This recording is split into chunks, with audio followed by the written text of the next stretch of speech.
அன்பர் திரு பிரபாகரன் அவர்கள் 2 அல்லது 3 நாட்களுக்கு முன்பு இடத்திலே தொலைபேசியிலே தொடர்பு கொண்டு உங்களை நேரில் சந்தித்து இந்த நிகழ்ச்சிக்கு நீங்கள் வந்து ஏதாவது சில கருத்துக்களை பேச வேண்டும் என்று அழைத்தார். இந்த நிகழ்ச்சியில் அவர் என்னிடத்தில் கேட்டுக்கொண்டது என்ன என்றால்,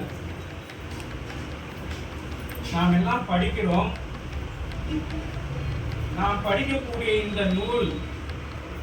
இதனுடைய பெயர் என்ன, இது எப்பொழுது பாடப்பட்டது, இது எல்லாம் எப்படி நமது கைக்கு கிடைத்தது, இதையெல்லாம் நாம் நம்முடைய முன்னோர்கள் எப்படி சேர்த்து வைத்தார்கள், இந்த தகவல்கள் எல்லாம் கொஞ்சம் தெரிந்து கொண்டால் நல்லது அப்படின்னு.